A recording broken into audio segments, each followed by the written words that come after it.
of the blood we left from stone and earth. Red is the color of the ink we use to claim its worth.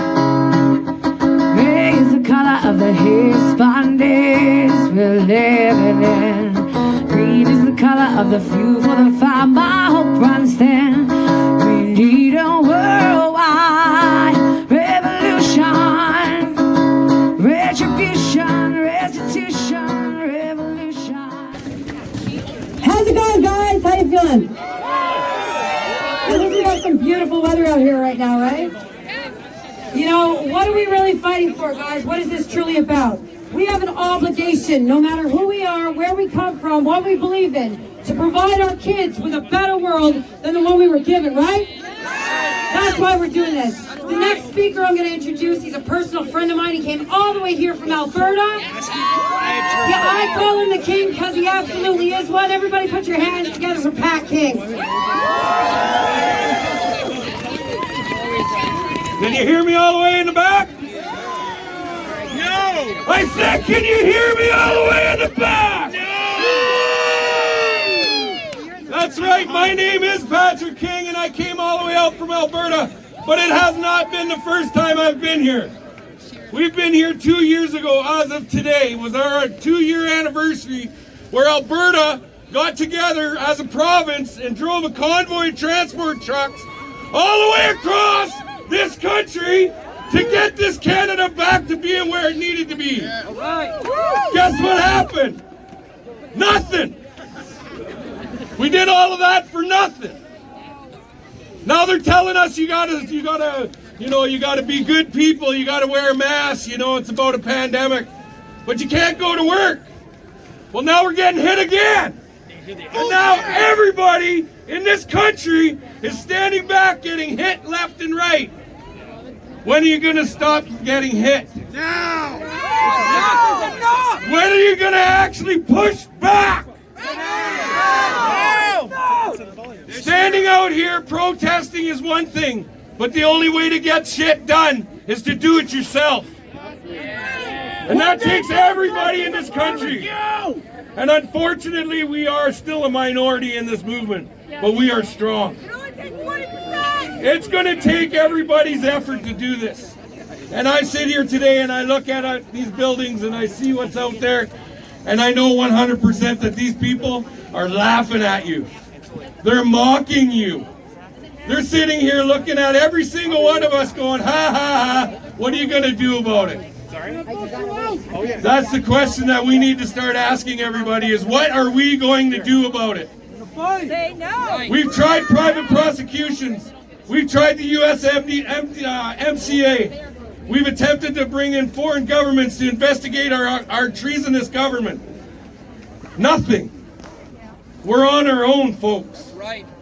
And until people realize that, we're not going to get anywhere.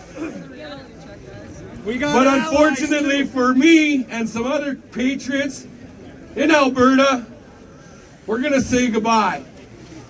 We're going to walk away from it and show you that we can do it on our own. Alberta's had enough, and it's not that we don't like you, but we're going to say goodbye. Because enough is enough, and every single other one of you in here should start thinking about doing the same thing and pushing your governments for the same thing. It's time for referendums. It's time for electoral reform. It's time for the people to actually have a voice, and if you're not going to do it, we'll do it ourselves. Yeah, brothers! And under the law of the land, we can. For somebody else that I came out here with, I'm not alone. I flew somebody out with me from Alberta, and I want you to hear it from another perspective of how it is on the other side of the fence. Ladies and gentlemen, I want to introduce to you retired Corporal Shaun Arnsten from the Princess Patricia's PPCLI. Ladies and gentlemen, Mr. Shaun Arnsten.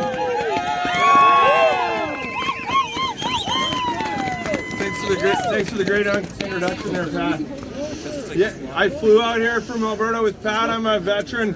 Closer to the mic. A little closer to the mic. Hey, how's that? All right. Yeah, I flew out here from Alberta. I'm a veteran. As soon as I got to town, I went to Beechwood Cemetery, visit a friend who gave his life in 2007. It's a hard conversation to have and explain this situation that we fought for. And I'm not alone in those who have served overseas in the viewpoint that we all here have, that we are living under some fucking guise of tyranny.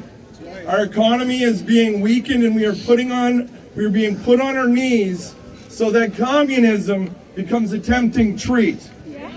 We got people being put inside camps where they're not even allowed to access their families. And it's the first time the Canadian government's been filed a lawsuit, a cease and desist order. So I know I'm not alone in this understanding that we are being led to communism and we are being led to UN agendas. And be no fool, it doesn't matter, conservative, liberal, NDP, they all sign on to the same agenda. It's a different form of bullshit. So I don't, you agree, Pat said separation sentiment in Alberta is real. I grew up in Alberta, and I'm a fourth generation veteran, but I grew up in Alberta. And I've never heard separation spoke of so much in the limited conversations you're allowed to have outside your homes. So when you got to look at that. We are a province sanctioned like Iraq was in the war my dad fought to liberate the Kuwaitis. We are literally being put on our knees so that communism, like I said, is a tempting treat. And to a lot of youngsters, this is a tempting treat. Our children are being told this is essential and this isn't.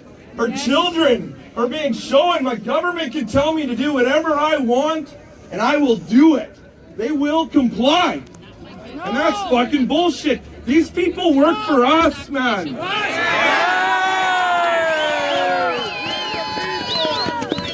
They work for us. That's right. The governments are supposed to uphold our rights, not take them away, right? Unfortunately, Trudeau's dad changed our constitution in 1982 to the Charter of Rights and Freedoms, which has an immediate loophole. The Bill of Rights still stands. Go figure, we used to be under the British North American Act of 1867. If you're a gun owner, look it up, you'll love it. I don't know what else to tell you. You're here, you understand it. We need to do something. I have friends who have died for this.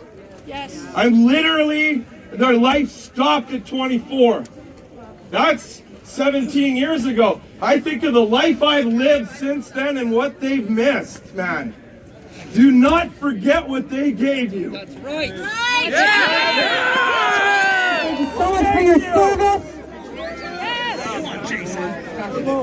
This is a man who fought for this country. He fought for your freedoms. He fought for the freedoms of your children, for education, for jobs. This man lost people. They lost their lives for this country.